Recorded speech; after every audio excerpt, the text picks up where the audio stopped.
बात। नमस्ते दोस्तों, मैं हूं आपका कथावाचक और आज मैं आपको एक ऐसी कहानी सुनाने जा रहा हूं जो भारत के इतिहास के पन्नों में खून और रहस्य से लिखी गई है।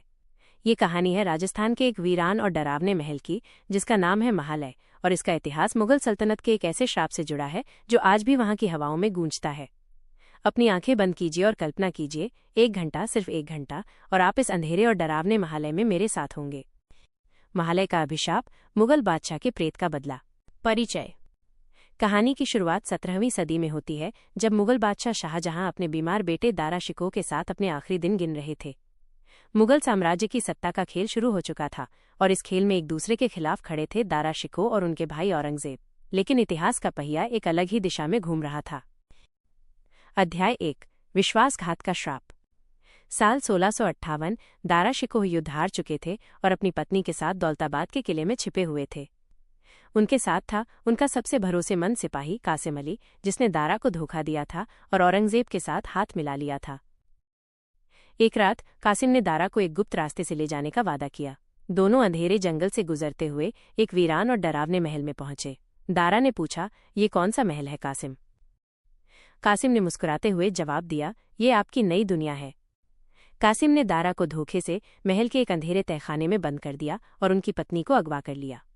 दारा ने दर्द से तड़पते हुए कहा, कासिम, तूने मुझे ही नहीं, अपने आप को भी मारा है। तेरी आत्मा कभी चैन नहीं पाएगी। भूख और प्यास से तड़पते हुए दारा शिकोह ने उसी तहखाने में दम तोड़ दिया। मरने से पहले उनकी आत्मा ने एक भयानक श्राप दिया, जो भी इस महल में लालच के साथ आएगा, मेरी आत्मा उसकी रूह को हमेशा के लिए कैद कर लेगी। अध्याय 2, कासिम का पतन। कासिम अली ने उस महल को महालय नाम दिया और अपनी सारी दौलत वहीं छुपा दी। एक रात उसे अजीब सी आवाजें सुनाई दी और उसने देखा कि एक डरावनी परछाई उसकी ओर आ रही है। वो दारा शिकोह की आत्मा थी। दारा ने कहा, कासिम, तूने मुझे मारा, अब मैं तुझे चैन से नहीं मरने दूंगा। कासिम की आत्मा उसके ही शरीर में छटपटाने लगी। वो दर्द से चीखा, मुझे दौलत चाहिए, मैं और दौलत चाहता हूँ। कासिम की रूह एक शैतानी रूह में बदल गई और वो हर उस इंसान को कैद करने लगा जो महालय में लालच के साथ आता था। अध्याय 3, 21:21, 20वीं सदी का डर।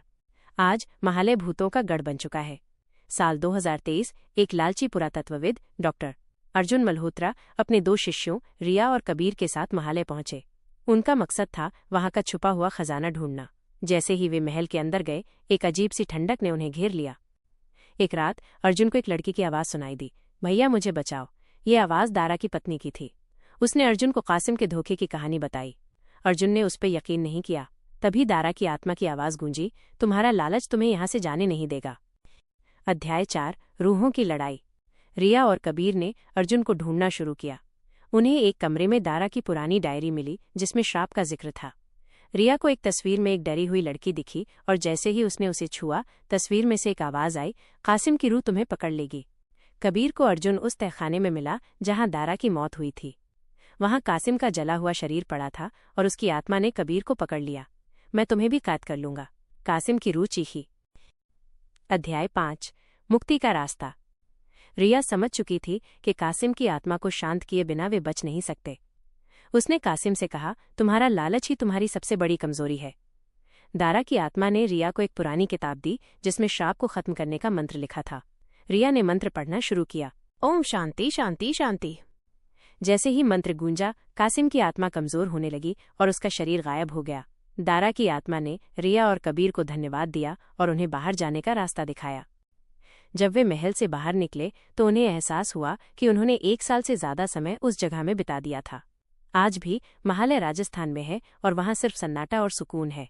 लेकिन ये कहानी हमें ये याद दिलाती है कि लालच का अंजाम सिर्फ मौत